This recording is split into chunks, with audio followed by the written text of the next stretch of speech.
Hello everybody. So as the shooting of Charlie Kirk has developed, it is now currently at the stage where they're yet to charge him fully. They've made a few charges, but they're yet to compile the full charge sheets. So I believe he's being charged with aggravated murder. And I think that's just to make sure that, because they're not allowed to hold someone charged. So he has been charged with murder, but there's going to be some other charges. They're yet to decide what those are. Now, one possibility is terrorism, and I actually think there's a good chance that that will happen. And the reason why that is a possibility is because the alleged gunman, or the suspect, Tyler Robinson, had, the gun that was used in the shell casings had messages on them. Now, not all of them, but some of them had messages or memes that are synonymous with Antifa. And Antifa has often been described as a terrorist organisation. They're anti-fascism, and now that might sound like they're fascism isn't quite terrorism, but anti-bad people. But they don't exactly always get it right, we'll just say. And if they get it right, they're vigilantes. But if they get it wrong, they are actually terrorists. And I think this has been explained quite clearly. There's a group of people who are actually offshoots of Greenpeace who were upset about Japanese whaling boats. The name of them. Regards them as terrorists. We think they're fine. And they actually go around and they will kill Japanese sailors, or they will sabotage their boats, they'll blow them up in order to protect the boat. They'll murder people to protect the dolphins. So I think it's quite reasonable to describe that as a terrorist group. And most people describe them as that, but not Australia. I don't know why we don't, but we just don't. But anyway, suffice to say that even if you have quite noble means or quite noble ideas, it doesn't mean it's not terrorism. In fact, I think that having noble ideas is kind of the definition of terrorism. Terrorists think that what they're doing is the right thing. All terrorists think they're good people. So they would never want to call themselves terrorists. It doesn't matter what kind of terrorists you got. I always think they're justified in what they're doing. So I don't think it's fair to say, just because they're not terrorists because they're doing a good thing, they're getting rid of Nazis, they're getting rid of fascists.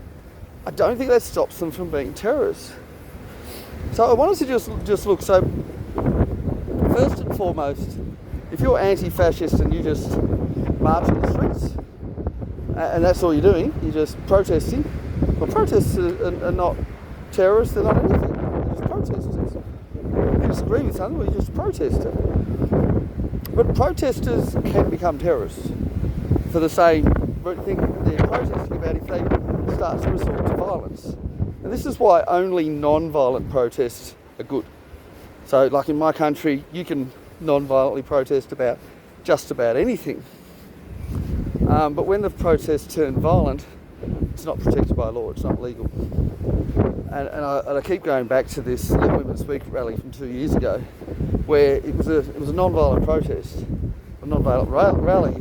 It was meant to be, and it was falsely described in the news as an anti-trans rally, and I find that really unfair. It was not anti-trans. Anti-trans means you want to kill trans people. It was actually just about women's rights and about how they're being eroded in some small way, and I still think it's a reasonably small way, by trans privilege. But it's not trans rights, it's trans privilege. There is a difference, because trans rights is about the right to exist, the right to be trans. But trans privilege is where you want other people to lose their rights in order for you to have extra rights. And for example, if you're a trans person, you say, well, I want to be allowed to use a gender neutral bathroom. We'll say, fine, if we've got one, you can use one. And men don't really care who uses their bathroom. They don't care if it's men or women. Women are the ones that care. So, you know, if you've ever been, you know, as a man, and you've had a woman going into a man's bathroom, the waiting line is so long. Go ahead. I've never, like, I don't see that very often, because women don't usually like it, because men's bathrooms tend to be quite disgusting. But men do not care. You know, women might not feel safe, but I think it's more about the cleanliness thing. So you're getting a privilege to use the women's bathroom, which are cleaner. They're always cleaner. It's just being a woman, or perhaps about how they go to the toilet. Women usually spend longer in the toilet than men do. Now, a little bit of that's biological, a little bit of that's social. I mean, women will go into the toilet, into the toilet, public restrooms at restaurants and stuff, just to have a chat. Men do not do that. Well, I suppose technically you can, but it's really unusual. Men just go in there the shortest possible time. They don't want to spend any longer in there than they have to. And because we're worried about spending too much time there, we do tend to be messy. I think men are, generally speaking, quite messy. So it is a privilege for a man to get to use the women's restroom. Now, I have a few times, because sometimes they're not quite clear as to whether it's men or women's toilets, depending on where you go. I've seen some stupid symbols in certain places I've been to, and I have gone to the wrong one a few times. They're always better. A few times, I went to one in the bowling alley, and oh my god, and it's exactly the same in men's and women. So sometimes they're the same. They're never better in the men's. It's always better in the women's. So, and I'm not saying that people get a sex change operation just to use a different bathroom, but suffice to say that you are upgrading as far as the bathroom is concerned. You're upgrading as far as the prison is concerned as well. Women's prisons are lovely places compared to the men's. I mean, yeah, you still have fighting, you might even still have deaths, but it's not like the men's ones. Men's are much more violent, much nastier, much crueler. And it's not even close. So again, if you get to use the women's prison, you're getting an upgrade. And that's not to mention, in both cases, women might feel threatened by having a man in, or even someone who they might consider to be a man, to be in their area. So having that violent protest, I'd actually argue that the actual protesters, the original rally, were not breaking any laws. But the people that came in as a counter-protest, in many cases were.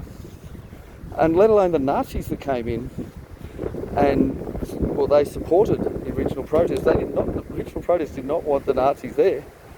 And then everyone was tainted as being Nazis. And this is the problem. See, Antifa, anti-fascism, whatever you want to call it, if they got it right every time, there'd be a much smaller problem. So if you ask a Nazi, or neo-Nazi, but I always just call them Nazis because that's what they call themselves, and you say, are you a Nazi? They'll give you one of three answers. Yes, no, or they'll avoid the topic. Now, if you're just someone they don't feel threatened by, they'll admit to it straight away. They will never ever say no. An actual Nazi will never say no, because if they say no, they know that their fellow Nazis will beat them up, if not murder them. Because how dare you suggest that there's anything wrong with Nazism or being a Nazi? So if they wanted to weed out the Nazis, it's not difficult. It's pretty obvious who they are. Now, if they're under pressure, they're confronted by police, and they're asked if they're a Nazi, they might avoid the question. But seriously, if you're not a Nazi, why would you avoid the question? Well, there are some people that do because they're idiots, but if you say no, you're not a Nazi. So Elon Musk has said no, he's not a Nazi. He therefore is not a Nazi. And I think that you can realistically rule everybody out who says no to that question, or who says I'm not a Nazi, who denies it. But anybody who avoids the question, I think they probably are Nazis. Because why are you avoiding the question? Now, it's not proof, because maybe they're just idiots, but, you can go down this path where they avoid the question, and they always try to guilt trip you. To try to guilt trip you as in, how dare you ask that? What's it to you? What right do you have? Blah, blah, blah, blah, blah. That's sort of how a Nazi will respond to that sort of question. And, even when they're not admitting to it straight away, the nature of their denial and avoiding the topic kind of proves that they're a Nazi.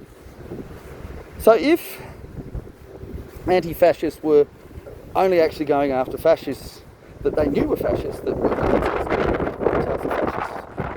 it would not be difficult to work it out. They also need to be aware that Nazis are not always white. Now, in some parts of the world, they are mostly white. In America, for example, they are mostly white. But there are Asian Nazis. In fact, Thailand and Singapore are two of the big Nazi strongholds today. There are, of course, in Germany and Switzerland. And it is very different in each part of the world because it mixes up with their own culture.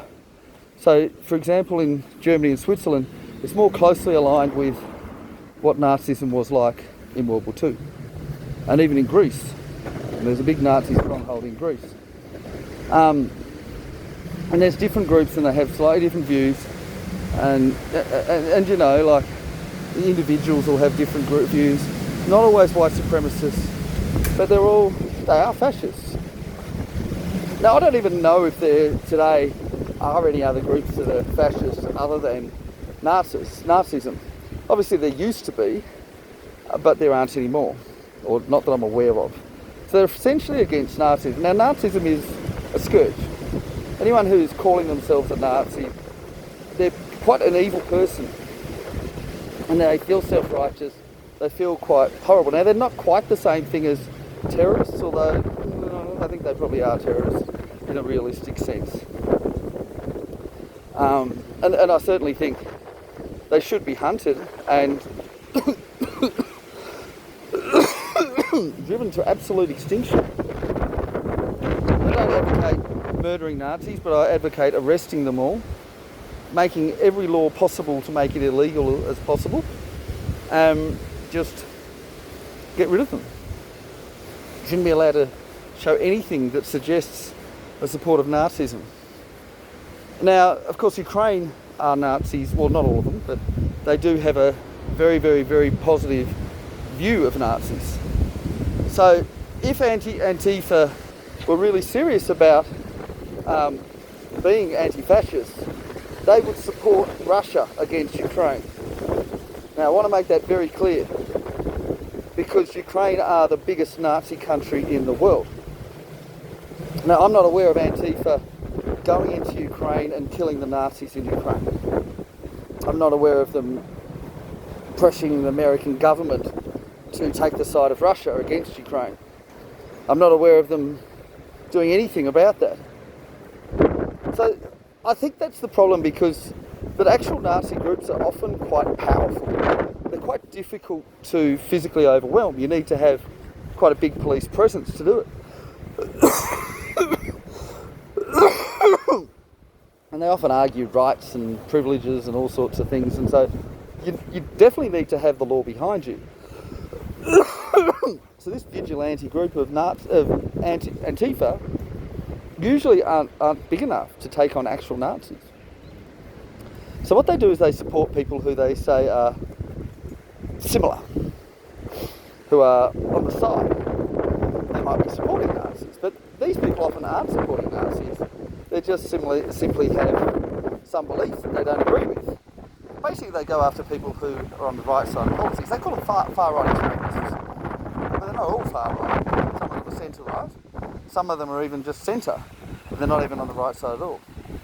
And they go after these people and they kill them. Now, Charlie Kirk, from what I've seen, may well be, far-right. Might even be a far-right extremist. I'm not sure. I'm not really up to date with him all. But certainly he's not a Nazi. He's not a fascist. And there's no doubt that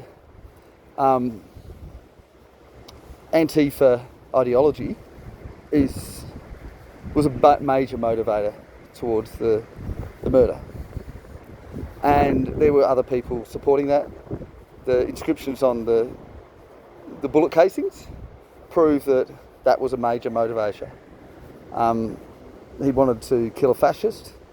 He wanted to kill someone who he considered to be, well, he didn't use the word Nazi, but yeah, someone who he considered to be a Nazi, because it's the only kind of fascist left anymore, as far as I'm aware at least.